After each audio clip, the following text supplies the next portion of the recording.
Blog Talk Radio. Well, good afternoon, everybody. It's Wednesday at 5 o'clock in the afternoon, and yes, I have my second show of the week. I'm so excited because we finally get to get Todd back on the show because we've tried to do it twice now, so finally get an opportunity to interview him. I want to remind everybody real quick before he gets on air that, number one, I do have one more show this week, and that's my last show, just as a reminder, up until January 9th. Why? Because if you've been following me all week, you know that I'm living a life of hell. Just kidding. Well, I am kind of sort of the car situation and all the other health issues, etc. So I need to take some downtime. I'm about to release my film festival calendar. My film submissions just opened up. So I need a little relaxation time and enjoy the holidays and no radio. So I want to remind everybody it's 1 o'clock Central Standard Time. This coming Friday, we are interviewing Michael forgive me if I say it wrong, Habelhofer, I think it is. He is the independent filmmaker who helped to create the movie called Talk of the Dead. Talk of the Dead was a 15-minute horror short film, actually, that was shown at my film festival, Art is Alive, this year in New York City. We're going to talk about the film. We're going to talk about his future films because he just submitted, I think, one or two to my festival today, as a matter of fact. So we'll talk about the films, etc. And then, like I said, I'll be back on air January 9th after Friday then. So obviously, if you can't catch me on the radio, obviously go ahead and check out the calendar. Again, reminding everybody it's Art is Alive, the magic of indie movies. It's going on sale starting tomorrow. It will be delivered to everybody. By the time January rolls around, you'll have a brand new calendar. I'm on the front cover. Yeah, I know, right? And then, of course, obviously, it's 18 different months of either independent films or else the film sponsors, film festival sponsors, I should say. And, of course, as I mentioned, if we sell 2,000, then I'm kicking back 4,000 to the filmmakers. And it's helping to finance my feature film, which is coming up, which is Love's Two-Way Mirror. So please, get a chance to spend the $15. Art is Alive, Magic of Indie Films. And, of course, if you want to go ahead and submit all Christmas week for my film festival, whether you're a screenwriter or whether you're a filmmaker, any submission all through this week up until Christmas Day is $15. I slice the price, like that one, slice the price, from $25 to $15 just for this week. And then, of course, regular submissions go back up to $25. Youth categories, $10, and screenplays are $20. So it behooves you to spend a little money to save a little money this week. So go ahead and send in your submissions for that. Spend the $15 on the calendar. I'm picking two lucky names, and those two people get to be in my movie, as a matter of fact. So I'm excited about that one. And don't forget, obviously, my son's comic book, Sergeant Seizure and the Evil Dr. Cuckoo. That's been on sale for a little while now, but we're going to have a big blowout sale on that before the end of the year. So please support one, support all of them. And don't forget, they're on Facebook as well, Art is Alive Film Festival, Art is Alive, Magic of Indie Movies, and, of course, my film, Love's Two-Way Mirror. But enough about me. We don't want to hear about me. We want to hear about Todd. So let's get him on the line and start talking. Hi, Todd. Hey, Cindy. How are you? Well, we're both here finally. I was just embracing how excited I was. I was like, finally, this guy's coming on my show. So I'm like all excited because you're coming on my show. And I'm all excited that I get to go Christmas shopping for the first time. My car's been broke for like a week. Literally today, I think, is the 8th day. So I'm kind of over it. I'm over not having a car and all that other good stuff. So it's not been a fun week. But you're here and we made it and we're together. This is so exciting. Yeah, I'm so excited. It's exciting. Yes, it is. I'm very excited. I have a lot of great questions for you, obviously. So we're going to bounce around a little bit, talking about you as a person, you as a professional, how you get involved in this, obviously talk about your business a little bit. But first I have to ask, because I'm in the state of Wisconsin and I'm freezing my little tushy off at, what is it, like 20-some degrees right now? How is the weather faring? How is the snow faring in your neck of the woods? Because you're like snow central, right? Yeah, but we're having a pretty docile winter so far. It's 62 degrees today and sunny skies. We're getting a storm this weekend, a few of them. But, yeah, our winter hasn't started yet. It starts tomorrow, I think. Wow. And what's really, really cool about being in Denver, which I've only been to Denver once, so I'm not going to lie to you, or the surrounding area that you've been in.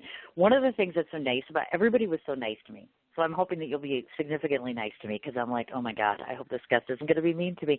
Everybody there was so nice. The environment feels like it's snow 24/7, like literally 365 days a year you guys have snow. I want to ask you a question relative to that. Of all the places, forgive me if I say this, but you don't seem like the kind of person, from what I know of you, to live where you're living now. You seem more of the L.A. type. Am I wrong? Is that crazy? or maybe Florida? Yeah, no.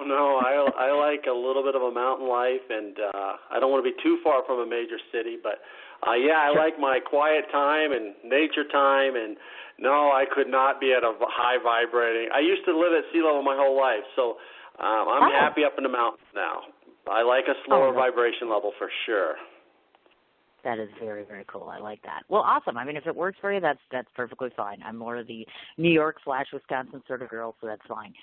So let's kind of dive right into this. I know that you had two different places that you went for education. One, of course, relative to physical therapy, one to healthcare administration, meaning Florida University as well as Florida Atlantic University.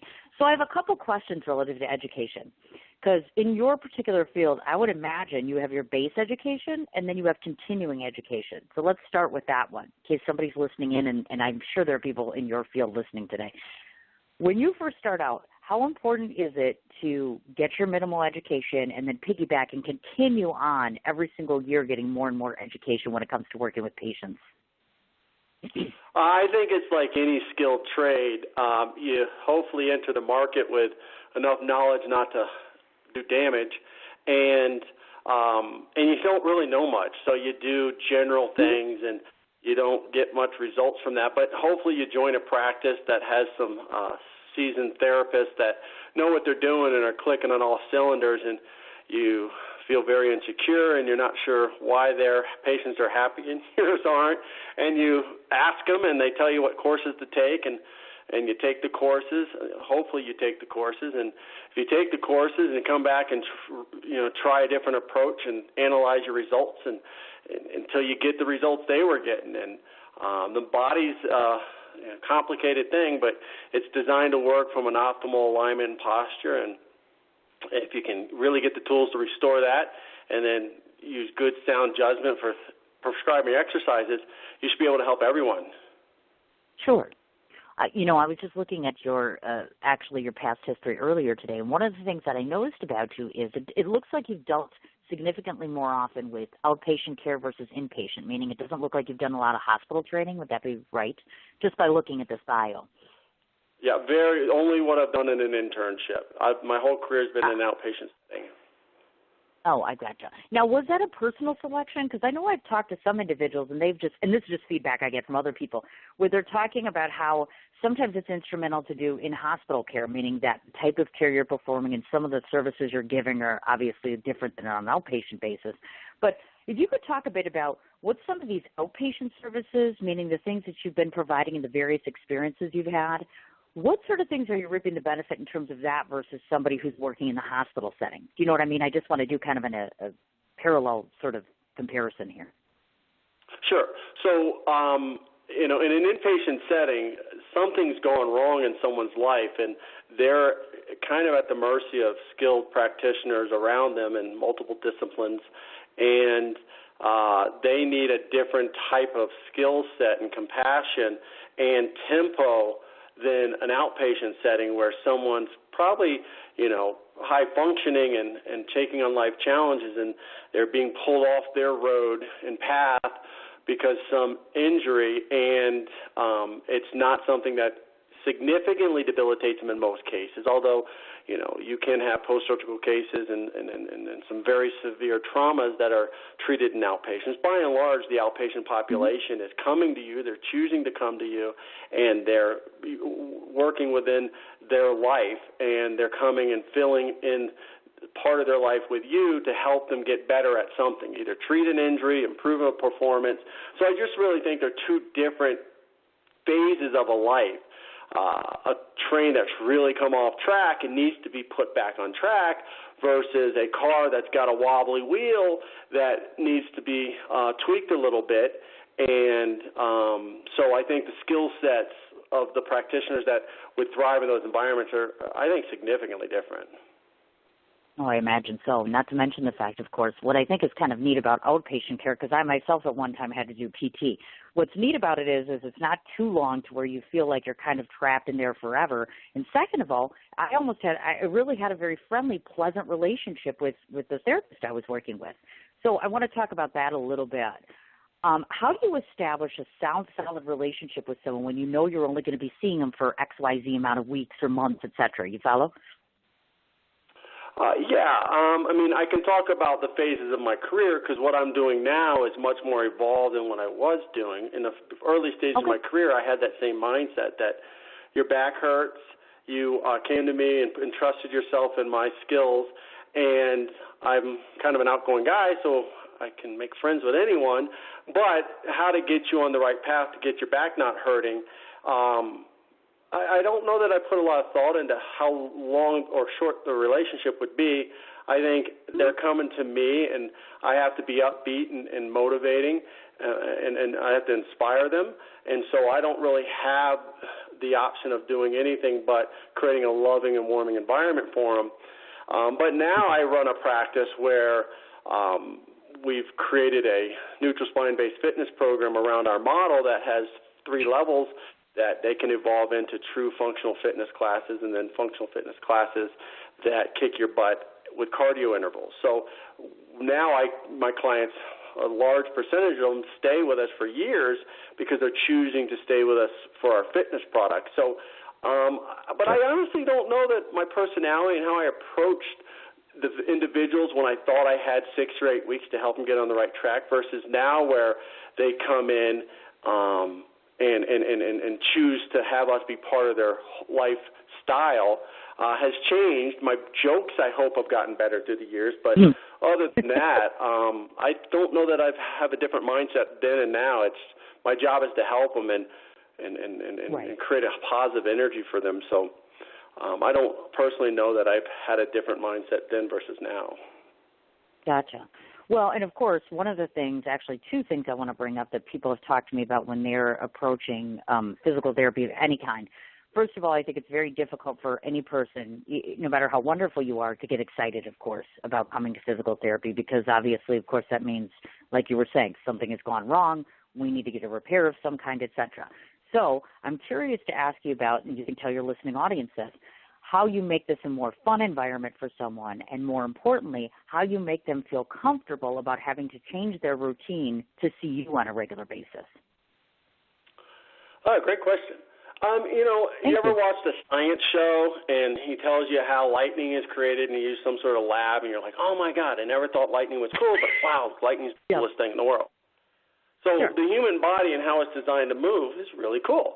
And not many people think about it, but when it starts to break down, I think what we do at our center is we educate you on, you have pain here, and this pain is a byproduct of, it's usually a muscle that's imbalanced or a joint that's out of alignment, and this is what we're going to do to get rid of the pain today. But it's going to come back, and it's going to come back most likely because this is why these bones are out of alignment or this particular muscle is overloaded. And so there's this whole educational component to it the first few weeks that is exciting to me. I think that, unfortunately, the field of physical therapy and medicine and fitness have a lot of knowledge, the practitioners within them, but very few of us are freed up to really take on a case and say, we're going to solve the foundation of the problem. I'm going to educate the patient. I'm going to ask them to do things they've never done before.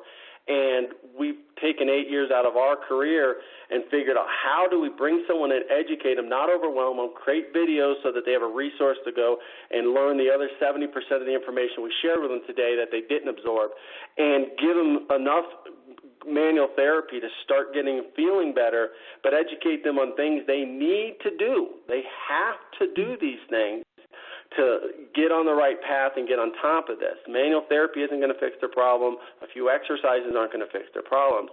They have to change the way they're using their body. So I think there's this big mountain we aspire to climb with every client that gets referred to us, and we've figured out how to introduce the components to it in ways that the client can absorb them, and they just feel better each week, and they get bought in. If you don't help them and you don't relieve their pain, they're going to get discouraged. So there's part charisma, part excitement and passion on our end that draws them in, but then there's the science of it that actually gets them better. Sure. Oh, of course. And I love the idea of combining all of those elements because it's not just one thing here, one thing here. It's a combination of those things, which is absolutely awesome. Now, I have to ask you this because I tried in researching you and I couldn't find out, and my guess is this may or may not be true.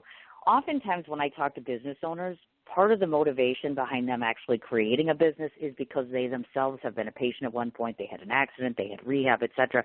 So was there something in your past that predicated you starting this, meaning that you had to have PT yourself or for some reason you had a great fitness experience? Tell us a bit about what was your major motivator behind starting SymFit in the first place.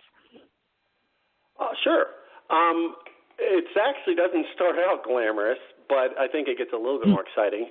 On my senior year, I met with my guidance counselors. I don't know if they still have them these days. I think they do. They do. But yep. She met with me, and she read through my chart, saw that I was really good in science, and I played sports, and I told her I didn't know what I was going to do with my life. And she said, well, there's a field called physical therapy, and it merges movement, science, and rehabilitation, and you can work with athletes. And I thought, okay, sounds cool. So next day I enrolled in the community college pre-physical therapy program. So that's not that exciting. Well, where it gets exciting is I got a job, and I can't name the company because I worked for a really lazy physical therapist. And she didn't really want to do much, which was awesome for me because I was doing stuff I probably shouldn't do. Nothing illegal, but definitely, treatments that I didn't understand the science behind them. I mechanically did what she taught me how to do, and I think the services we rendered were just as effective as if a skilled person did it. But point being, I did a lot of things that I thought were really empowering and exciting to me, but I kind of got the feeling after about a year and a half that there might be more to this than a therapist sitting back and telling people what to do. So I went and got a job at the local hospital, and I worked with three of the most amazing women I still to this day I've ever worked with that really understood the science of it, took control of a case, had a plan for the whole course of care, and taught me how to come in and work with them. And it took forever for them to gain confidence in me to do even a fraction of what I was doing at the other practice. But the results we were getting were unbelievable. Everyone got better. And I was like, wow, this is definitely how I want to spend my day. And then got a job as an outpatient orthopedics with a great practitioner, Alex Matz, on Miami Beach. And within a few years, I did what he told me to do because, again, I didn't really know what I was doing out of school, and got manual therapy skills and started helping people within one session. And they kept coming back. Every Monday morning, I'd see the same people I saw Friday afternoon or Thursday. And I was like, wait a second here, there's something wrong. And at the same time, he was learning how to go through Polestar Pilates and bought a piece of equipment called a trapeze table. And it had probably over 10,000 exercises you can do on it. But one of them was just this basic spine flexion exercise and extension exercise, pushing through a fixed tower bar with your legs straight. And I always had this tight right hamstring, and I had a little bit of a favoring pattern that I think was from a meniscal injury. And so he came in and showed us a few things. He says, guys, I want you doing these with your patients for low back. And so I did, and then I started doing it, and my limp went away, and my tight chronic hamstring went away. And I'm like, wait a second here. I didn't understand what the problem was, and I was doing aggressive things to fix it. And Pilates created a more subtle way to tackle the problem. And then the next step was for me to start working with Brent Anderson over at Polestar and coming out and running a practice he had out here. And it didn't have anyone building the physical therapy base, but it had great practitioners, Feldenkrais practitioners, Pilates practitioners, massage therapy. So it was a full-fledged wellness center here in Denver. Ran it for a few years for Brent and learned how to teach classes. And that's where I really realized that you can't fix problems with a few exercises. You have to create 3 or 4 levels of conditioning and then supervise them doing those exercises until they get really competent in them. And that's kind of the evolution of my career. Oh, my goodness. Wow. That's kind of interesting because I'm just thinking to myself, because I've been a writer for forever, and most of us creatives, it's just hard to imagine being anything else. So when I sit and I think about this, I'm like, wow, did he just wake up and he's like, yeah, let's work with rehab patients, and PT's so great. And I'm like trying to picture this, and I'm like, hey, if it gets you excited and you're helping people, and one of the coolest parts about what you do is not only are you helping people, it makes you feel good about yourself, it makes them feel better, you get to see results over a course of time, and then I assume you get a lot of repeat clientele. I mean, I don't want to say that somebody gets hurt, but meaning that you've got people coming and continuing to come because word of mouth and reputation dictates that you've done a great job with people. Yeah, for sure. We've been more in a, mad scientist lab creating our product and refining it and creating SymFit TV the last 5 years. So we haven't marketed our center for the last 8 years, so predominantly it's word of mouth. But like I said, a majority of our clients come, and it's about 60% of them now, maybe 70 at this point, that once they go through our first 2 or 3 weeks of care and learn how to use the resources in the center and need less than 5 minutes on the table and are ready for class, they start going into memberships. That cuts their out-of-pocket costs down significantly usually if they're coming under insurance and if they're paying for cash private care. And so our client retention is really well, but predominantly our growth is coming from word of mouth. We haven't actively marketed the center in 8 years, and that's going to change as we start to open a second location. But there's definitely a buy-in, and what we're doing is something you just can't get anywhere else, manual therapy around fitness. So once you go through our rehab product, you got to go and travel around town to put the pieces of our puzzle together, and that's stressful, and that's not efficient, and it's more costly. So we've just figured out how to create a solution to what the bridge we saw was between physical therapy, post-rehab, and fitness. Why don't we just create our own fitness product that has components of rehab in it and keep the cost down so that things never turn into big problems. So our clients that are yearly membership clients and ongoing maintenance clients, when they have a tweak, they twist an ankle, they shovel and throw their back out, we add 5 more minutes to a few sessions, and then they get back on track. It never turns, it very rarely turns into another 5-pack of 30-minute private sessions or going back under insurance. So it's just a different way of looking at the problem and being kind of proactive about, we know they're going to use their bodies in an unhealthy way more often than they use it in a healthy way, so let's tune them up a few times a week around their fitness. That makes perfect sense, too. And, of course, before we start breaking down, because we're going to go into the 50,000 different ways that you help people, but I picked this out and I thought I really want to ask you about this because, of course, I'm of the creative nature. So one of the things that just caught my eye automatically was that you worked at the Institute of Physical Art Manual Therapy Training. So when I look at physical art manual therapy training, I'm like, oh, my God, I totally want to find out what that is just because I'm an art freak. And I'm like, does this have anything to do with art or am I just stupid? I'm probably just stupid, right? I know nothing about this. But I'm like, that just sounds really cool. What's physical art manual therapy training? Yeah. So you're not stupid. These guys are just really clever in their marketing. So there's a lot of certification programs for manual therapy. So manual therapy is when a therapist learns techniques to put bones back in alignment or release soft tissue tensions around a joint. That's a gross description of what manual therapy certification and training is. So there's a lot of great schools of thought and certification programs on how to get really competent in this thing called manual therapy.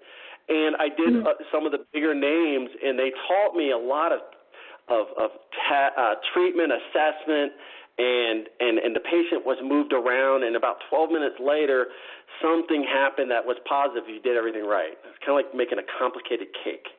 And the Institute of Physical Art said, hey, the nervous system's driving all of this stuff, so let's give you some tools to manipulate the nervous system real quick. And these are, once the nervous system's comfortable and not telling muscles to be tight, you can do these simple techniques to relocate joints. So it really took the concept of manual therapy and put it into a flow of functional movement therapy to therapeutic exercises, all in a logical, very time-efficient manner. So in my opinion, they were just the best packaged manual therapy certification product. I gotcha. Okay, fine. Because I saw that and it just tweaked my eye. I was like, okay, because that's something I haven't heard of before, clearly. And just to reiterate to the audience, of course, you opened in 2006, so obviously, of course, that would have been 11 years ago or so, almost 12 years ago. So question for you, because, of course, I know some of the mentalities that you have involved with running your practices. So when you went out to solicit, because I see you do the majority of the classes, et cetera.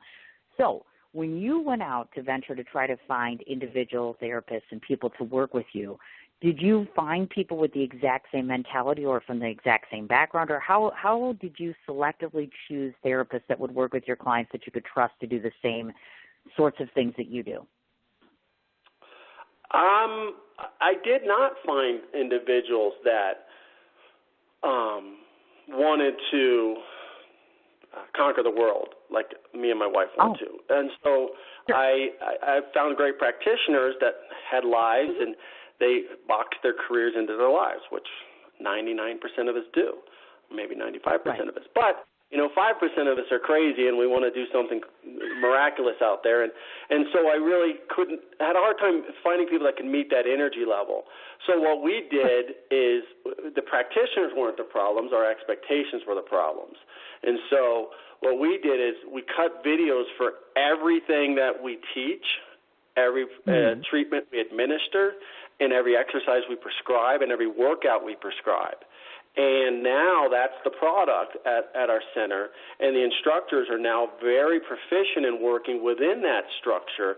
They don't have to make as many decisions, and we can progress them with the responsibility when we're seeing that clients are coming and getting what they need to get from a manual therapy and case management perspective. And in our business, client retention drives everything. If a client's willing to come out of pocket and purchase more of your care, that tells us everything we need to know. So if a practitioner's not retaining clients, we run a report and, they start to fall under that 70%, then we want to find out why. Are they treating more complicated clients, or is there something missing there? And the hardest part about our job is the personality part of it, expecting every client to be bought in and going that little extra mile every session to ask those few questions so they really know that you care. Not only that you care, because I think all our practitioners care, but that you take that little bit of a bridge in communication that gets them to understand that you're on top of their case. Nice, very nice. Yeah, because I thought about that because I know that usually most of the time we go to a structured environment when it comes to outpatient therapy, et cetera, whether it's a clinic, hospital, et cetera. And you have such a niche, what I would consider to be a niche in terms of how you treat people. Obviously, I would assume that the people that are your right and left hands and people that are with you, it's important and instrumental that they follow the same guidelines and goals that you do, obviously. Okay, I want to switch gears a little bit because I know that you treat all different kinds, meaning that younger group, older group, meaning children as well as, I'm guessing, all the way to the elderly. So maybe we should go to the other spectrum first. I'm just curious to ask you, I'm assuming that you have a good amount of clientele that's more of the elderly basis, only because the types of injuries and rehab that you do, I would think in some ways you're treating more of the elderly. Or would that be incorrect? Yeah, I think our demographic breakdown is 50% of our client base are working professionals. And we have just a packaged product I think resonates with them. We're going to treat all aspects of the foundation of the problem and give them tools for things to do at home, what to do before work, after work. So 50% of our client base is working professionals. Maybe 25% are those that are approaching retirement or working but on their own terms. Right. And the other 25% is just a mix of, we take a few auto cases and we take a few, not so much workers' comp, very rare workers' comps, but kids, adolescents going through growth spurts, and or 20-year-olds that something popped up and it's not getting better and they found us through insurance and want to get on the right path. Gotcha. Yes. In fact, when I was looking at your Facebook page the other day, I saw this neat little thing that you had posted up in reference to treating children in terms of their spine, et cetera. And so I want to talk about that a bit because I have two boys, actually. I have two grown kids, and I have my two sons that are 11 and actually 13 today. And so oftentimes, this is my question to you. Those of us who have kids, we already know that children are kind of predispositioned because they're kids to not sit as appropriately as we do, so posture is an issue, or that they are just not as cognizant of some of the better ways to take care of their body, no matter how many times we tell them. So my question is, does it become more of a challenge or more critically difficult for you to treat a child because they're already preconditioned in some ways? You follow? No, children are the easiest because they don't have years of neural patterning from a dysfunctional posture. Now, they may not do your exercises you tell them to do, but their nervous system is so pliable. And so they come, and you're right, kyphotic posture, a collapsed upper back posture is an epidemic across all life spectrum. But kids now with technology are spending a majority of their day, whether it's getting to school with a backpack that's got them collapsed forward or a device that's they're stuck to for hours at a time in a collapsed posture. You educate them. You have to educate them on what the consequences of that might be, and maybe a third of them listen to that. But you show them a few little exercises that are easy to do, and their nervous system just grabs onto it.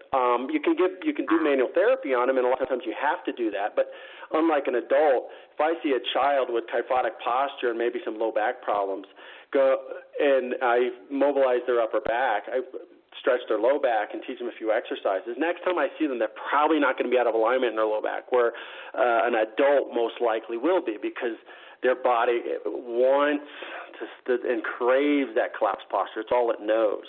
A kid, it can be shown how to do something a few times and then rewrite their nervous system. I don't know if that's what's really happening neurologically, but that's what I see clinically is they're not they don't have a predisposition to go back to these things. It's such a small, new, learned thing for them that they can be remodeled real easily. Oh, wow. See, and like I said, that's why I was thinking that, because I was looking at my kids, and I'm like, oh, my God, I've told them 800 times to do the same thing, and no matter how many times you do it, it's still, I'm telling him this. So I guess that's where I was thinking. I'm like, yeah, maybe they would not be the easiest. But I guess now that you're mentioning that makes a lot more sense, actually. Now, to those that are listening in, we all know this, obviously. We live in a tech-savvy world, meaning we're in the year almost 2018. So obviously it's kind of, in some ways, technology I've always said is terrific. But in some ways, and you may concur with me, it's not always the greatest. Because, like in your particular case, I know you've said, technology forces our bodies to use our bodies in an unhealthy way, obviously. And what's worse about that is for most of the day. And because of that, I imagine that's causing more and more issues for us, clearly. So I want you to talk a little bit about, for instance, most people like myself, I won't go to the gym, not because I'm lazy, but just because, well, first of all, I'm not good looking, so therefore I'm looking at muscle heads. And second of all, I think we in some ways have a persona in our heads that the gym equates to certain things. You follow what I mean? Like you have to exercise so long and you're going to be exhausted and there's a commitment to it. So if you would a bit, talk about how your facility kind of changes the persona as it relates to fitness and health, and how you've changed that dynamic a little bit. Sure. So our center is all about and completely focused on improving your posture and getting you to do the things you have to do without collapsing your upper back, and unloading your neck through a head nod and connecting your rib cage to pelvis to unload your low back, and inward spiraling your hips to get optimal force transfer through your lower body are all complicated concepts, but we've figured out how to take 12 exercises, basic exercises, and break them down so that the entry level to our program challenges you at the level most people come in at. They don't know how to get into neutral. They need manual therapy to do it. So you're doing mostly functional mobility exercises for the first week. By the second week, they're able to get into neutral and hold it for a short duration, so you challenge them at that level. The third week, they're able to hold it and push things and pull things, so start challenging them at that level. But the concept that neutral spine alignment is critical for them to not only get through this injury, but to address the breakdowns that causes their pain long term, and that their fitness program has to be centered around the science of movement. It can't just be sit all day in a collapsed posture once you feel better and then go throw a weight around wherever you're going. It could be yoga, it could be Pilates, it could be any of the disciplines of fitness. If done at the end of a work day and that work day was spent in collapsed posture, you're never going to have that fitness program solve your long-term injury prevention needs. There has to be an accountability for what you're doing throughout your 8-hour day. You have to start using the science of the human skeletal system and human movement that allows us to stay healthy, and your fitness program has to be tweaked a little bit and have some structure to it so that you go to the gym, loosen yourself up. We teach self-correction techniques that we've developed before our clients do their workouts, so that if they have a hypermobile low back that is prone to come out of alignment, they know how to mobilize it themselves before they actually start doing their core work. And then core work is followed by functional strengthening. Whereas a lot of fitness products out there, go to the gym, maybe do a little warm-up on a cardio equipment, then you start pushing weight around. You're never going to get on top of the physical wellness mountain if you keep doing the same things you've done your whole life And what we're learning now is that the human body can have 30, 40 years, 50 years of dysfunctional movement from faulty posture. And with the right manual therapy, there's still an optimal organization that everyone's skeletal system can work from, where they're not overloading one joint or one side of one joint. Ah, okay. I've got you. Now, a lot of this sounds as though, and forgive me again, I'm trying not to be unintelligent here, but I mean, if I don't understand this, then maybe my listening audience doesn't. So I just want to clarify these things so everybody gets an understanding of what's happening here. A lot of the things that you're talking about, I would almost think you almost have some form of medical training or education, you know what I mean? Because you're talking a lot about the actual body, how it works, how it behaves, and then the physical therapy side of things and the fitness side of things. So if I were to ask you, are you strong in all three areas, meaning medical terminology as well as the fitness as well as the physical therapy? I mean, a physical therapist we are experts on assessing movement and identifying dysfunctional movement. That's our main toolbox. We also have skills in putting bones back in alignment before we teach movement so that movement can be taught properly with proper loading. And if you're running an outpatient physical therapy practice, or I guess working in any setting and the lead therapist in any setting, you got to be able to sell it. You got to have the client feel like what you're saying is the truth, and you got to explain it to them so that they understand at whatever level they're able to understand it at, and you have to have the skill set to know where they're at and that ability to absorb the information.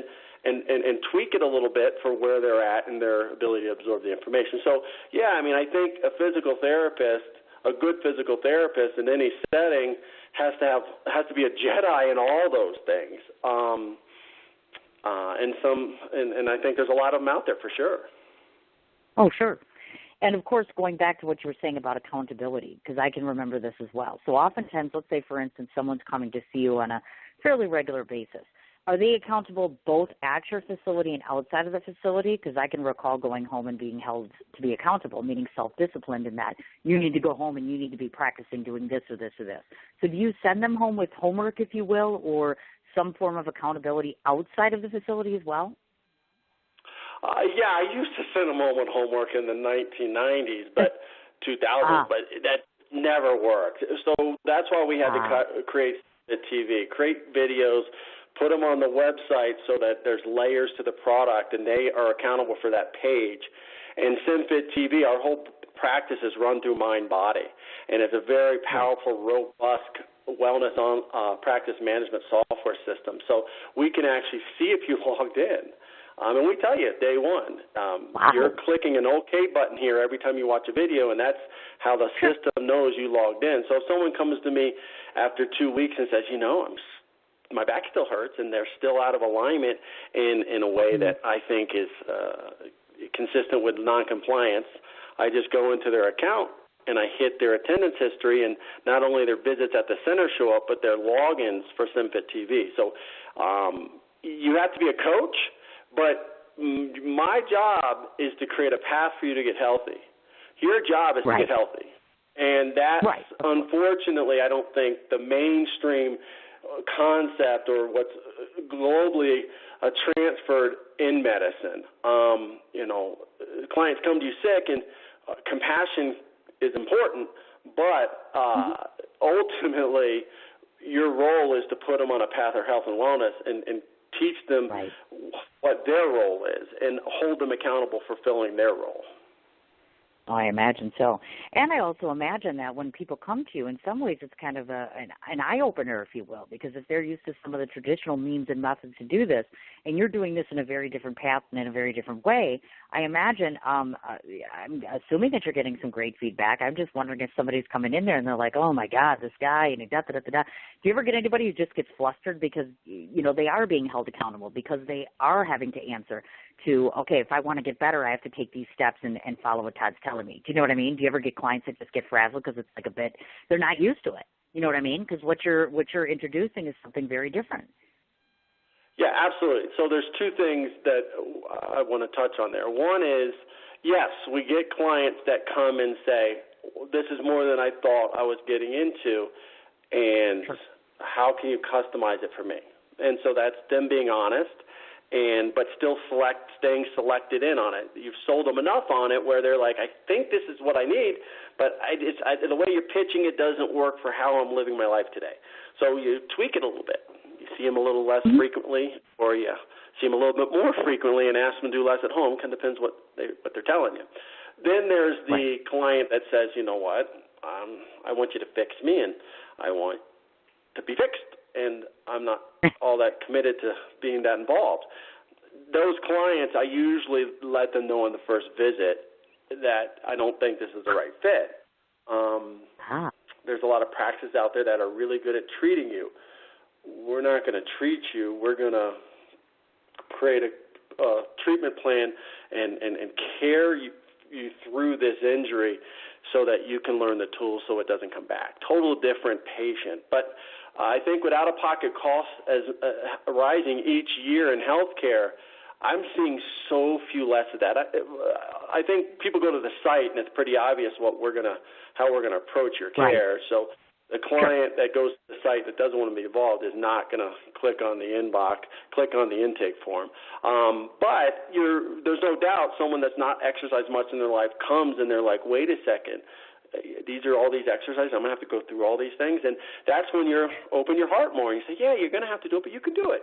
And so my wife works alongside me, and she does most of the movement education and teaches all the mat classes. I teach all the Pilates, Allegro classes. And between the two of us, they're just nurtured through it. And the rest of my staff get involved in the case after the first visit, and they're following a structured progression of workouts to prepare them for group classes, and they know to come and bring someone to our attention that doesn't seem to be bought in, and we find out what's going on. Sure. Oh, of course. And I obviously want to mention this, too, because oftentimes we get into this. But, just to backtrack a little bit and talk about your wife. So is she, because I don't know as much about her, meaning that is she parallel in terms of experience and expertise, and she holds the same sort of certifications, et cetera, as yourself, just so that folks that are listening know when they come to your facility, they're going to be dealing with your wife as well. So we obviously want to address her clearly. So does she come from that same kind of background as yourself? Well, Jennifer, my wife Jennifer, I met her at my last clinical and physical therapy school, and she was working in the billing department of an outpatient practice that I was doing an internship at. And within about 3 years of my career, she helped me create our first business in Fort Lauderdale called Work Ready Rehabilitation. So she did the finance and billing and collections component to that. And coming out here to Denver and taking over the Polestar Center, she was asked to come and do what she does best, and that is make sure we get paid for all services. And not until the first 5 years of SymFit, we were actually operating as Genesis Physical Therapy in Cherry Creek, and she was still filling an administrative role, but her office was right next to mine. So she heard me over and over and over all day long, 8 hours a day, 7 days, 6 days a week, on how I was educating clients to take control of their health. So once we got over to Capitol Hill, which is a little closer to downtown Denver, we really said that, Jennifer, your personality and your skill set is probably best served on the floor, and she just took the ball and ran with it. And so her background is business administration, and her predominant work experience is the administrative part and back office management of medical practices. Gotcha. Okay, fine. I just wanted to kind of outline things there a little bit because obviously when somebody's coming and they're a brand new patient, they're just hearing about this, obviously we want to cover that ground. Now, I don't want to be remiss in mentioning this because obviously I already know we've talked a great deal so far about the post-treatment thing, but you do also handle clients, I should say, who do pre-treatment programs. Now, I want to talk a little bit about the pre-treatment first before we get into some of the more developed things that go on after, meaning post-treatment. So when we talk about you helping people in pre-treatment, would that be for what specifically, and how long are they with you pre-treatment before it becomes a post-treatment scenario? So in our model, pre-treatment is what we describe as things we teach you to do independently on Pilates equipment before the physical therapist brings you back for manual therapy. So our center has a very structured way of giving you all the components of your of a complete workout, which are mobility exercises to loosen up your upper back into extension, your shoulders overhead, and your hips into internal rotation and extension. That's usually what most people lack that causes them to load their low back and necks as a substitution. So we have a very structured pre-treatment program that we teach you the first 4 sessions and want you to become independent on doing on pieces of equipment called trapeze tables and ladder barrels, pieces of Pilates equipment. So that's what we describe as pre-treatment. So it's not a type of patient. It's a component of our model, and that's them learning how to prepare themselves for manual therapy, because our memberships only include 5 minutes of joint clearings before the group class. So if you come in and you've got a vertebrae out in your low back and your shoulders sitting forward and your scapula is winged forward and your vertebrae out in your neck, I can't correct those things in 5 minutes. But you can treat, and we teach you how to treat some of the low-lying fruit, which is the low back being out of alignment and the shoulder sitting a little funky. And then you prep yourself for me, and I'm only have to treat one of those things. So that's the whole concept of once you become a member, we've really prepared you to, for $25 or $30, get everything you need to have a complete workout and ensure that you went into your workout without any joint misalignments, and that you did a lot of that work yourself so that you can treat yourself at home, and that the therapist really came in to just put the last stamp of approval on it before you went into class. And then the class starts out with core stability, neutral spine stability work before we challenge you functionally with push-ups, sit-ups, plank series, lunges, squats, overhead presses. Gotcha. Now, in terms of the patients that come to see you, and this, again, I think it's an intelligent question, but I'm going to gather that most of the time you get your referrals from, obviously, physicians, meaning that people have gone to see a physician, they've said, hey, you've got an issue with so-and-so and so-and-so. Would that be correct? No, like I said, we haven't marketed the center actively, which predominantly means either digital marketing or getting out and visiting physicians for about 8 years. We're starting to pick that up again as we're looking to prepare and open a second site. But predominantly it's word of mouth. It's someone that's went through the model, was treating themselves at home, and something happened, and they're coming back to us to get back on track. Or it's a friend or family member of someone that's successfully gone through the model and says, hey, there's only one person you got to see. That being said, we have a few physicians in town that send us majority of their stuff. So it's probably a 33% physician referral, 66% word of mouth. And we're starting to figure out the digital marketing thing, and so we're starting to get people going to the site and choosing us from their site. Gotcha. Well, and the reason I brought that up is I know that a lot of my listeners are more of the homeopathic / natural / if we can avoid going to a doctor, let alone therapy, let alone this or that, we're going to avoid that. And the reason I brought this up is, and I think you and I talked about this, there are a lot of people out there that prescribe to the fact that mind-body connection, like, for instance, the studies of John Sarno, which I've talked about at great length on my show often, which is he always believed you never needed to have surgery. What you needed to do was to address what was wrong on the inside of you, and then obviously the outside, the physical injury and the physical manifestations would go away. So I'm just curious to ask you, if you ever get patients of that magnitude, meaning that you have somebody coming in who's all natural or homeopathic or believes in all these sorts of things and wants to work with you on that level, I'm just curious. You may not, but I was just wondering. Yeah, I would say that our product really resonates with your customer base, your client base, your listener base. I think if you go to our website, it says neck and low back pain are treatable and preventable. And most knee, shoulder, and hip problems are the byproduct of faulty loading to the spine.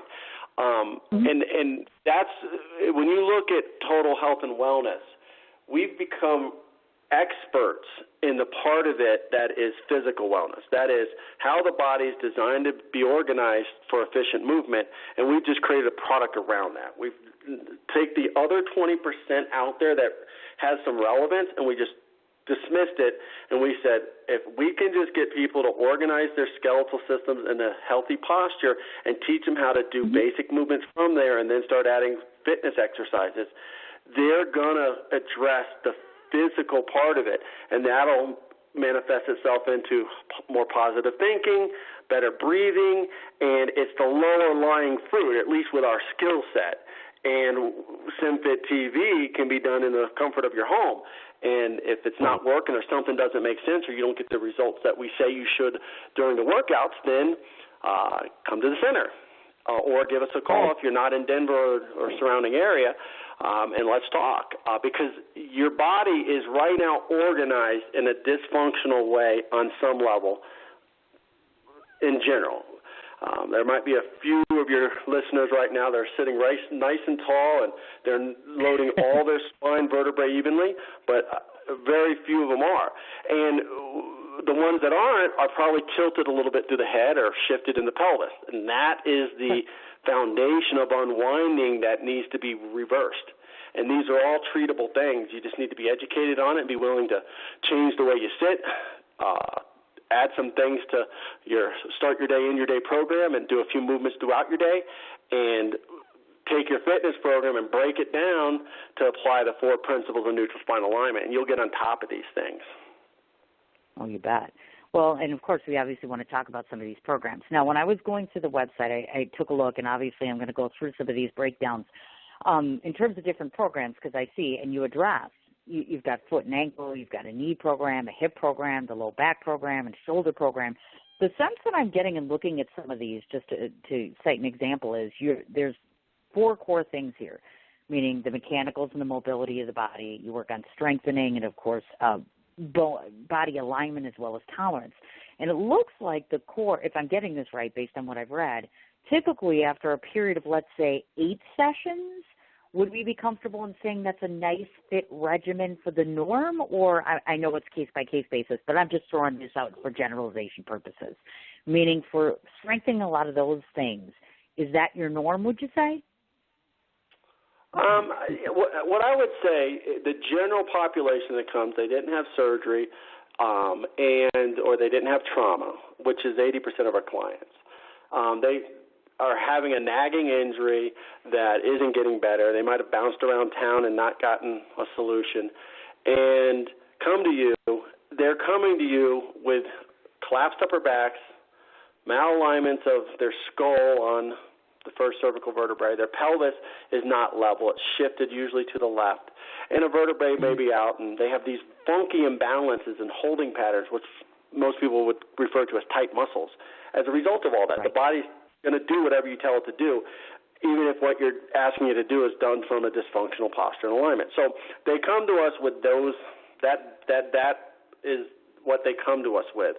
And we break them down and build them up from a neutral spine perspective. And then the first 4 sessions are all scripted. You're learning the 4 principles of neutral spine alignment and the exercises within our program that are specifically designed to address that part of dishealth.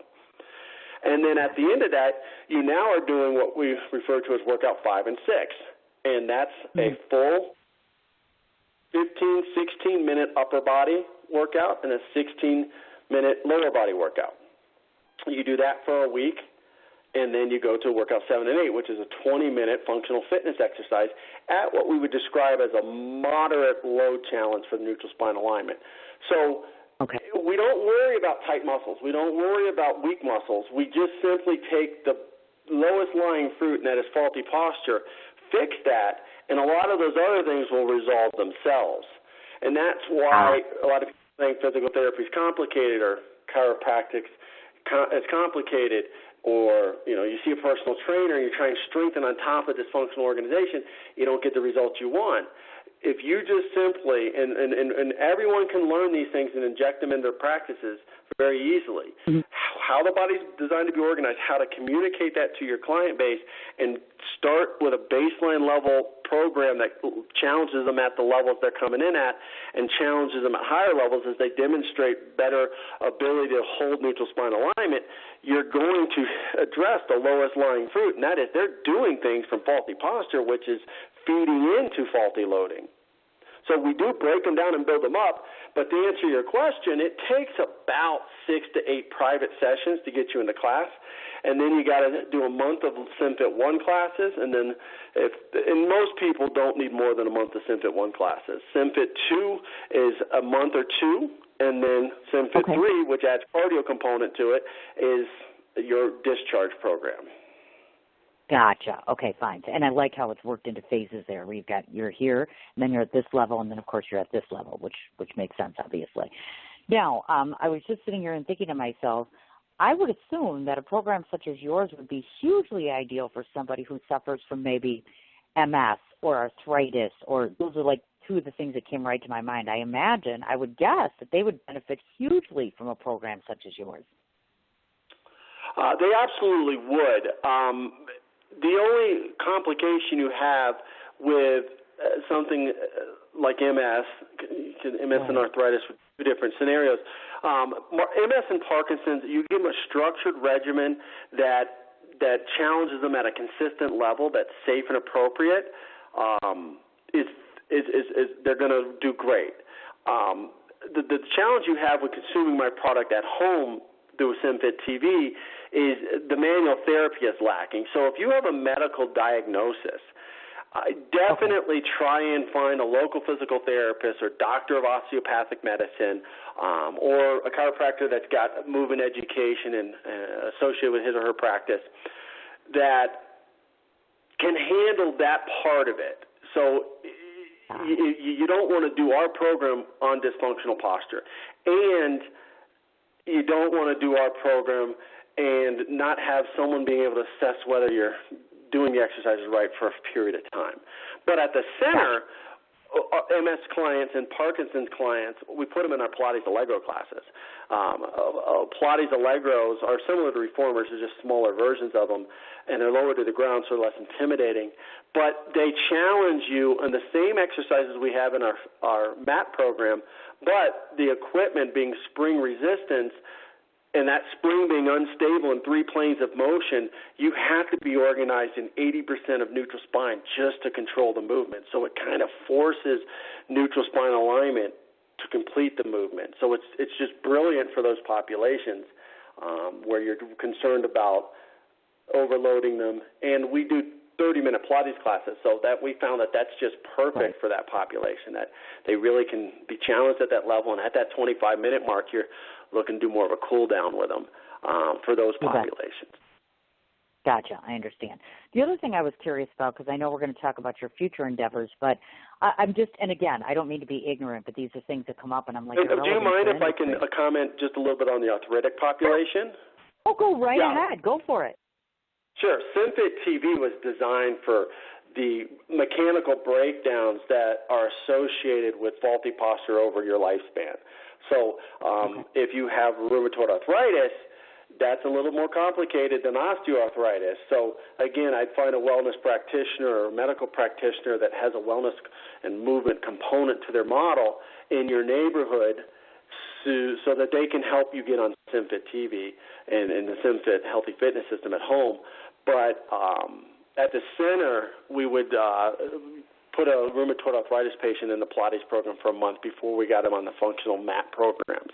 But osteoarthritis knocks osteoarthritis out the park from a standpoint of breaking the mechanical overload that is usually the main cause of that one joint being overloaded. Gotcha. Okay, fine. Well, I'm glad you clarified that. Thank you. I should have had you address that. I'm sorry. Now, the one thing I was going to ask you about was I looked at your future endeavors, and I was thinking to myself, am I foolish for thinking that for some reason I'm expecting some form of water therapy, or is that completely not relevant? From what I know of this, and again, I was thinking. So water therapy is not my expertise. Generally, as a physical therapist, I would have a general understanding when it's appropriate post-surgically, when you don't want to load the gyms, and other conditions that you want to limit how much the person's actually moving and controlling the weight of their limbs. That's not what we do. Our client base is going about their day. They're just going about it from less than optimal posture, but they're going about it without any external assistances by and large. Gotcha. So, I understand. So they wouldn't need something like pool therapy as a step up to our program.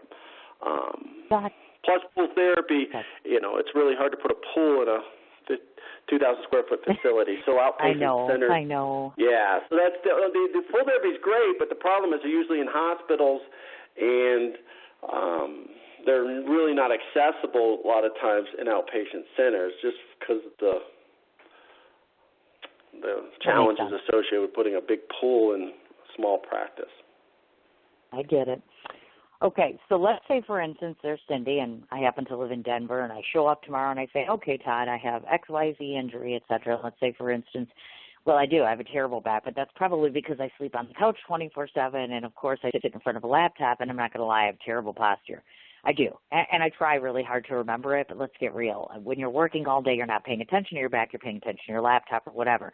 So let's say I come in tomorrow, and I'm doing this just so that this way folks at home that are listening right now, let's say if they want to show up and they want Todd to treat them, the typical norm is, I'm going to guess, do they start out by calling your facility, scheduling an appointment, they show up, and how simplistic is it to get into SymFit to get treated?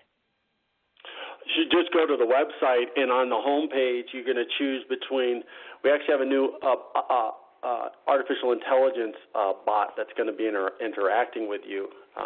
But currently, you go and choose either I'm coming for physical therapy because I have an injury, or I'm coming for fitness. I do not have an active injury. And if you're coming for physical therapy, if you want us to look under so you have three options. Please look into my insurance benefits, free screening, injury severity screening that doesn't include treatment, or purchase a $70 consult. So it's pretty straightforward. Once you click one of those three, you'll fill out some information and you get into our database. That intake form comes to us via email, and then if it's an insurance verification request, our billing department goes and looks at what your benefits are, and we get back to you with that information. Or you just schedule yourself for a consult, and we see you the next day if that's when you want to come in. Wonderful. And then once they get in, of course, I assume you do a face-to-face, and that's when you decide what regimen you're going to be using, what techniques you're going to give them in terms of that. And then, of course, the other thing I want to talk about here is, am I mistaken in thinking that you're doing your best in terms of helping them as far as freeing up their energy, but do we want to talk about diet and nutrition, and is that part of your program, or is that, again, accountability that they should be doing at home in terms of working with you? Yeah, I mean, we've got the general knowledge that any health and wellness person that's living that lifestyle has about health, about the other aspects of health and wellness, nutrition. But by no means are we trying to fill those roles. There's experts that do that. We don't have them under our umbrella. And if a client asks me about some aspects of their care that's outside of my scope, I've got practitioners in Denver that I feel very comfortable referring them to. But we specialize in physical wellness and physical fitness. Gotcha. Okay. I also noticed that you have, which I thought was so cool, if you go to their website, you'll see that they have a feature that says Ask a Therapist. So I'd like to talk about that for a moment. So if somebody's cruising across the website and they come across that feature and they want to ask a therapist, is that for generalized questions? Is it a question about a SymFit workout? What can they ask you, or what do you address via that functionality on the website? Yeah, it's for anyone that doesn't know what's going on, either with our company or with themselves, and just wants a really quick way to get some answers. So there's no rules on who uses that. Once you become a client of ours, you know how to connect to your therapist directly via email. So we're completely paperless at our practice. But, yeah, that's for anyone that visits the site and for whatever reason just wants to say, you know what, I don't know if I want a free screening. I don't know if I want to go have them look at my insurance benefits. I'm not sure if I want to commit to an eval. But I want to know if this hip pain is something I should go to my doctor about. Whatever. I get all kinds of things that come across from there, and I do my best to answer them. More often than not, I'm going to say, let's take a look at this at the clinic, be honest with you. But every once in a while, it's something that I think that I can say, hey, go check out this video and see if it helps. But that's what it's for. It's for someone to be able to access the therapist and get some answers to see if this is the right place for them, or to maybe get an answer of something that doesn't require them to come to the center. Gotcha. And, of course, as you know, folks, if you've been listening, we've been talking, of course, about SymFit TV, which is a video-on-demand product that Todd has developed clearly.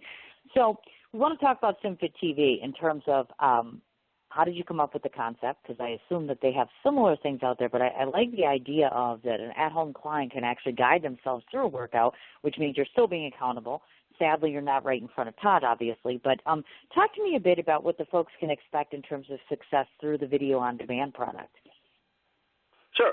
So if you've got the beginning stages of low back pain, knee pain, hip pain, shoulder pain, and neck pain, and generally that means it comes and it goes. It's not constant. You're functional, but it seems like it's getting worse if you don't address it. You can go to SymFit TV and start our workout program. Do workout 1, day 1, workout 2, day 2, workout 3, day 3, workout 4, day 4, and then start alternating between workout 5 and 6 for a week, and then go to 7 and 8 for 2 weeks. And the videos are cut so that we're telling you what we want you doing and what it should feel like to do it right. And if you're not feeling that, back down and go back to the previous level. So how the workouts are structured is there's 12 exercises, 6 levels to every exercise. So each level takes you to the next, each workout step takes you to the next level of the program. So within a program, you could be doing SymFit 2, which is workouts 9 and 10, and for whatever reason that day, you just feel a tightness in the outside of your hip when you do a pelvic curl. So we just tell you don't go to level 6 with that. If you don't feel the inner thighs working and the lower abdominals isolating, stay at level 5. So it just as safely as you can be within a home-based fitness program, we're educating you on what you're doing, why you're doing it, what it should feel like to do it right. It's different than most products out there that are, this is what we want you doing, keep your intensity up, and give us all you got. SymFit's not about that. SymFit's about this is a foundation from which we have to establish before we can go to the next level, and this is what the exercise should feel like. Throughout each workout, you're being guided through the experience. Gotcha. Okay.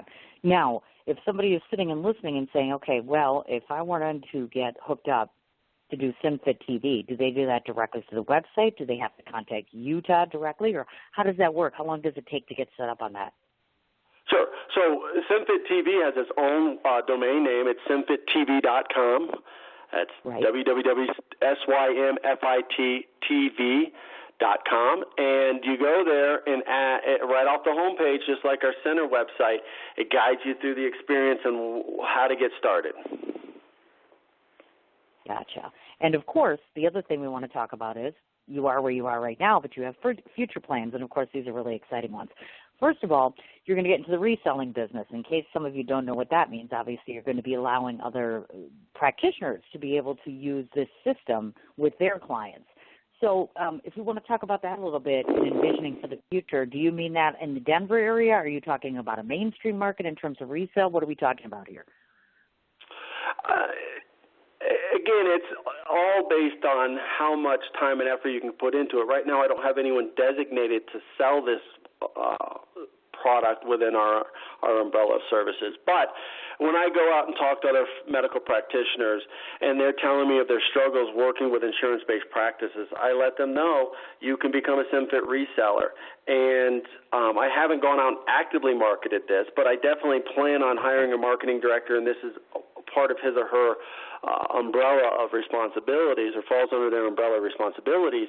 And I think it's an amazing opportunity because the biggest limitation we have in growing our practice and our empire is, and I don't like the word empire, but to get SymFit around the world, I can't do it.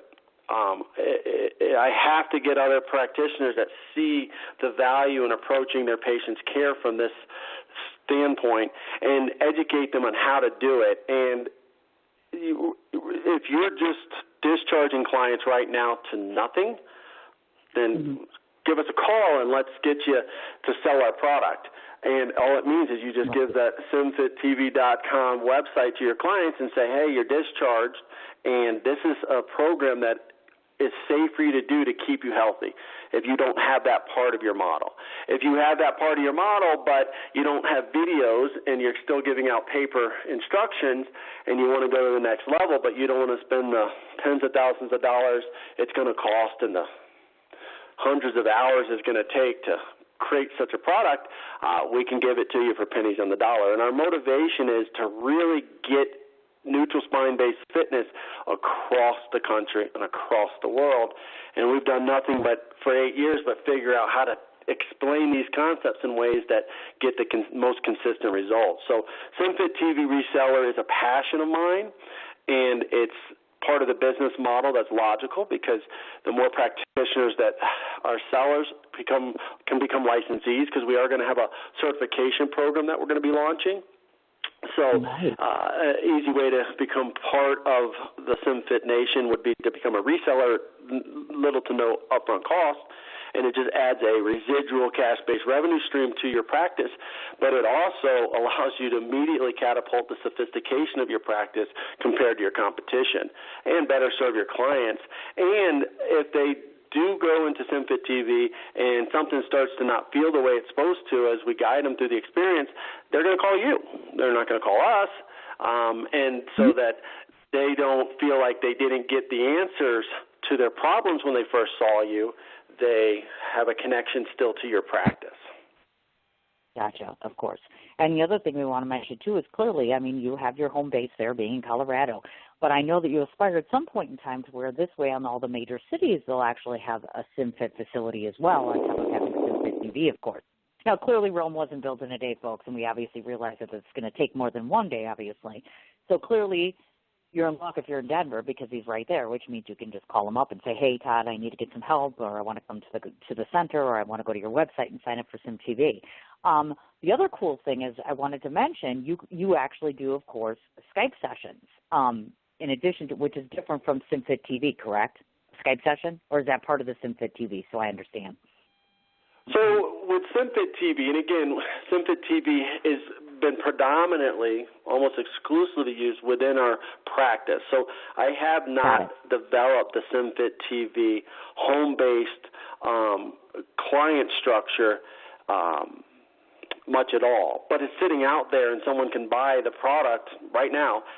And the Skype component to it would be we're available to answer questions to you, $25 Skype session. So if you're in Kansas and you're not sure about some aspect of it, shoot us an email, but if you want us to watch you do some component of it, we can set up a Skype session. Now, that's not something I could manage on a large scale, I honestly haven't thought that part of it through yet, to be completely upfront with you. But if you just start Skype and it's not, and there's some aspects of it that you're not sure about and you want to talk to us through Skype, it's available for us to do, very easy to do. And at a certain point, I would just hire more staff that understood SymFit TV. And we're in an expansion phase right now and bringing in more practitioners. So like you said, there's a vision for what we want to do. There's where our current capabilities are for doing it. And then there's the plans that and the stepping stones we're carrying through to get us to carry it out on larger scales. But yes, if you buy SymFit TV and you feel like there's some aspect of your individual care or your ability to move through that model requires some supervision, we can set up. You can set up a computer and we can Skype and talk about it or watch some aspect of it and help you with whatever you might have had a question on. Gotcha. The technology is there. I haven't done it on a large scale, but yes, the technology is definitely there. Sure. Awesome, because I want to make sure that everybody has as many opportunities as possible, because just because they're listening in Wisconsin right now or Chicago or wherever doesn't mean that they're limited, obviously. And I don't want to forget to ask the obvious question because, of course, my kids always have me ask questions to people that come on normally. So they had a question because they knew what you did for a living, and it's not really a bad question for a kid that's only 11 years old. They're huge fans of WWE wrestling.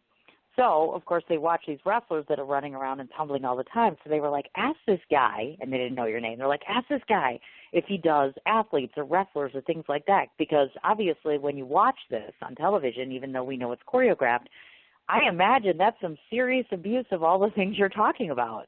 Am I wrong? I mean, it looks very painful, to be honest. Yeah, I mean, I'm sure there's a whole team of medical practitioners that can put those bones back in alignment, and obviously these guys are very muscular. Very few people in the industry, whether it's professional sports, collegiate sports, have a strong neutral spine foundation to their fitness program. Now, they do core work, but to break it down and build their athletes up on our level isn't something I've tackled yet. Professional athletes don't really usually have 2 to 4 weeks to break down their workouts and restore their program from neutral spine. That being said, if they have reoccurring injuries they're not getting on top of, our product is probably a necessary component to help them get there. So I'm sure there's that level of understanding in these professional organizations, but we haven't solicited that population, and it hasn't come to us yet. We're happy to work with them if it does, but it's not something that we're currently working with. Got it. Okay. I just want to make sure I give them the appropriate answer because I'm like, yeah, I'll go ahead and throw that past them. Sounds great. Oh my gosh. Well, I think we've covered absolutely everything except for the obvious things. First of all, question for you. When it comes to now and the next year in terms of the other thing I want to ask about, because on the things that you've listed in terms of branching out as far as licensees, certifications, more locations, do you think you'll be adding more treatment regimens, meaning different kinds of programs? Will you change around your actual syllabus of care, do you think? Or is that going to kind of stay the status quo, do you think, for the next year or so? Just curious. I think in the next 5 years, 80% of what we're going to be doing is probably established. We're going to evolve some concepts around the base foundation of the program. So the program consists of the 12 exercises described. That's SymFit. There's also 3 healthy shoulder workouts and 3 healthy hip and knee workouts that we add to clients' programs as they demonstrate the clinical need for it, the instabilities that those programs are designed to address. And at our center, you're prescribed sports-specific or recreational-specific exercises after your workout to complement your experience.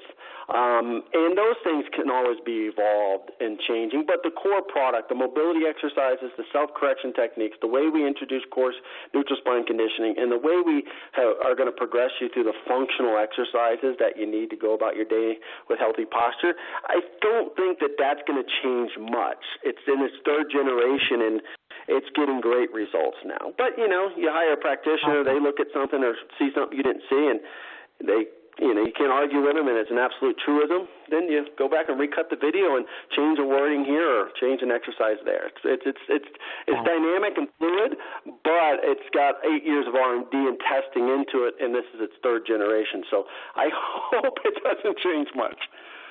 I was going to say, yeah, that sounds like it. That's awesome. And folks, don't you get excited just listening about this? I'm like, man, this sounds like it sounds empowering. And that's one of the reasons why this was intriguing to me, is that it gives the power to the person, not just the therapist, to be able to believe that, yes, you can make changes in your body. And, yes, it's possible to correct bad behavior and bad posture and some of the habits that we've gotten into.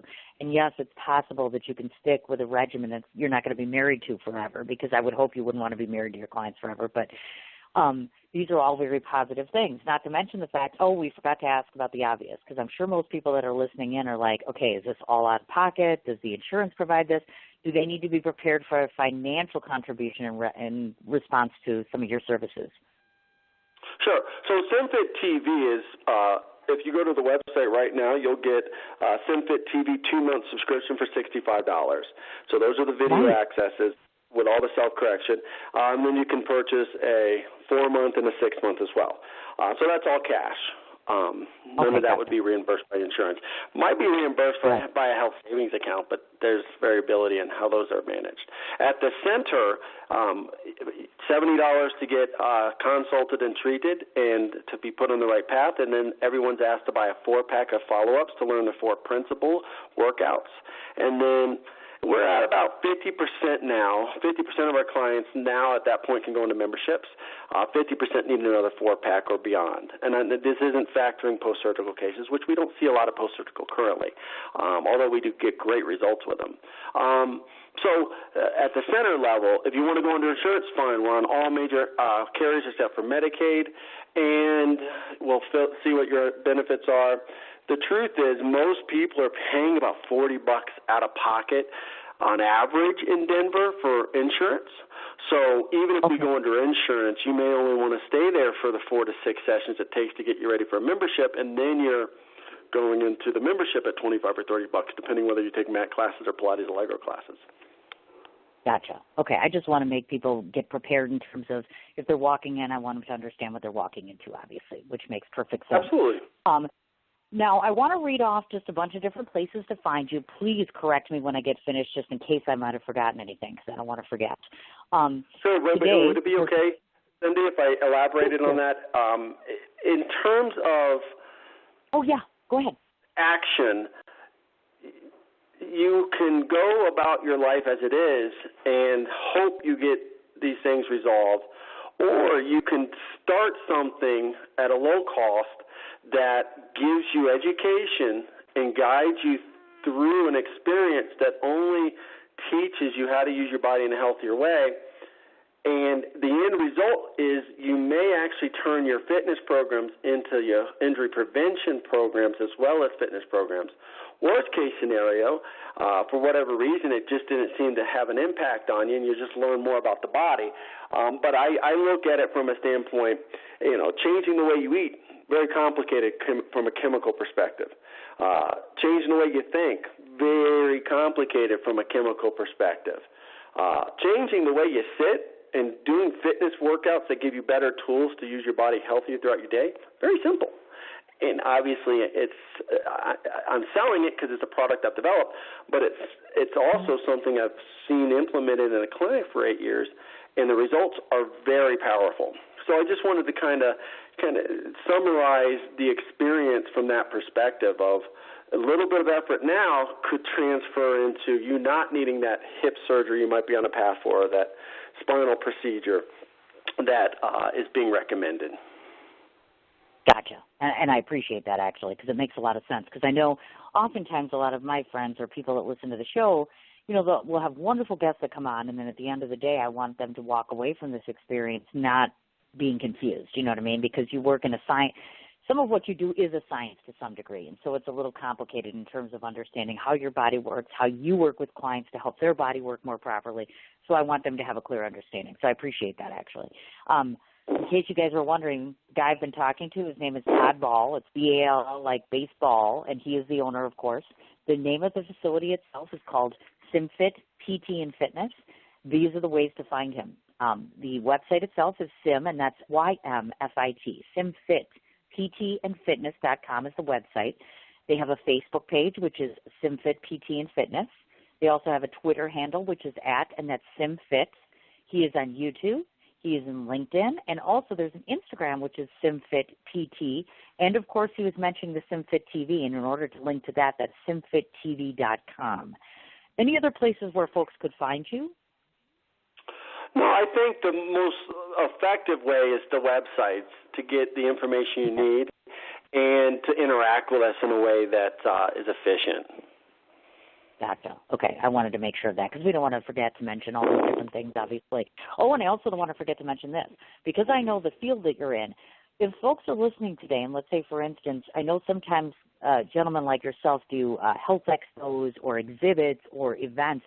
Do you do some of the fitness events, or do you do PT events, or are you out and about in the city, meaning like if people go to a convention or other things, they could meet you, find you? I'm trying to not be this mad scientist and get out and sell the product more and interact with the individuals that could be impacted positively by it. So that's an ever-evolving process, not as much as I should and on a very small level currently. Got it. Okay. I just wanted to clarify that because you never know. People might be out and about and they listen to you and they're excited to meet you, et cetera. So I just wanted to cover all my bases, of course. Now, just to let you know, about 2 hours after this show is finished now, because we've been live tonight, it takes about 2 hours. This goes archived on both Blog Talk Radio as well as YouTube. So I'll send you both links to that so that you have that in terms of your press or your website, et cetera. I wish that you had said to me, why, yes, Cindy, we have SymFit TV for celebrities or people in film, because I would love to have you have an entire section where you could exhibit at my film festival, because I'm in entertainment, of course. So we have film people, and we have, if you did work with stunt individuals, I could get you in. I'm trying to figure out a way to kind of coerce SymFit TV into one of my endeavors, and I will find a way to do it eventually, I'm sure. But what I wanted to say to you was, I'll send you both of the links as far as that. We do have that. Of course we do. Really? It's the same product that the layperson that's sitting at an office desk for 8 hours is going to be asked to do, but what they need is not much different. And the self-correction techniques, they are available independently of the workouts, and they're very powerful. So if you do have a job and you want to learn how to put your back into alignment, you can purchase the individual self-correction techniques if you're not, for whatever reason, going to commit to the whole program. And they're very powerful. Ooh, I like this. We might be able to collaborate on something. Now I'm really excited. That's awesome. Well, and so like I said, I'll send the links over to you in terms of both of the interviews so that you have both copies, of course, so people will find you on YouTube as well as, of course, on here. It becomes archived so people can listen to it all year round. One of the coolest things that I think, and you probably don't hear this enough, Todd, is one of the coolest things that you're doing is you're making people aware of how their body functions and how it can function in the right way. You're doing it in such a way where we're not used to it with the traditional methods. I love your ideology in terms of how you can empower people and have them embrace their own energy. These are very powerful gifts that you're giving to people. So in case no one's told you lately, you should really pat yourself on the back because you're doing quite the community service. And I know it may not always seem that necessarily, and your clients may not always tell you, but I'm speaking for like 63,000 people. I'm telling you that in case you haven't heard it recently. I hope that I've done your company justice. I hope that you're satisfied with the end results of the interview. I would love to be able to collaborate and see if we can't get something put together between my entities and your entities, the film festival at least, because like I said, I work with actors and directors and people all the time who are in very physically fit jobs, if you will. I would love to collaborate with you somewhere down the line, of course, definitely. And certainly, anytime you want to come back to my platform and talk about your show, I'm okay, talk about your entities and your expansion of your business, I'd love to have you back anytime. It was wonderful. Well, thank you for those very kind words. And, of course, I'd love to collaborate. So I'll shoot you an email, those self-correction techniques and how you access those. That would be absolutely awesome. Wonderful. And thank you for giving up so much time tonight. I know it was a later day interview, and I appreciate you making time and being very patient so we were able to get the interview done. And I'll make sure like I said, I'll get the copy off to you, if not tonight, tomorrow, so that you have that for your press junket, of course. And like I said, don't be a stranger. I would love to be able to find any means to put us together. That would be great. Absolutely. Thanks again for having us, and we'll talk soon. All right, dear. You have a great night and have a happy holiday. Merry Christmas to you guys. Happy holidays to you and all your listeners. Thank you so much, dear. Take care. Bye-bye. Awesome. And we have our Wednesday night show. Again, he was a wonderful young man, wasn't he? Yes, I can't say young because I know he has a wonderful family and a wonderful practice. And, yes, he's doing some great things for people. Again, the name of the company is SymFit, and it's SymFit PT and Fitness to be exact. So it's SymFit PT. Gosh, I don't know what it is tonight. I can't talk. Sim, which is SYM, SymFitPTandFitness.com. The owner's name again is Todd, and the last name again is Ball, B-A-L-L. He has a Facebook page, which is SymFit PT and Fitness. The Twitter handle, which is at SymFit, which is SYMFIT. He is on YouTube, LinkedIn. The Instagram handle again is SymFitPT. And, of course, to access SymFit TV, it's SymFitTV.com. I want to say a huge thank you to Ethel with Rebel Vision Marketing. It's Ethel Baumberg. If you have any social media needs, I mean any social media needs, she is your girl. She is, I don't even have the words. She brings me all these wonderful clients. She's a phenomenal person to work with. She's expanding day by day. She's opening up another side of her business. Please do your best to be able to check her out. She's an absolutely wonderful person. Thank you so much for hooking up myself and Todd as well, because obviously, of course, thanks to her, we had Todd on the show today. If you want to check out our website, it's www.b, as in boy, fitmarketing.com, and she primarily works in the fitness space. So definitely go ahead and check out her endeavors. Again, everybody, please make sure that you tune in on Friday, 1 o'clock Central Standard Time. Michael with Talk of the Dead, independent film, he'll be on our show. Looking forward to hosting him on Friday. I am officially off air, going off to finally get my car fixed, finally get some of my Christmas shopping and my food shopping done. Thanks so much to all of you guys for your wonderful messages. Thanks so much for all the support and keeping me going. Last reminder to everybody, $15 fees, Art is Alive Film Festival.yolasay.com. Have a great night. I'll look forward to seeing you guys on Friday. Take care.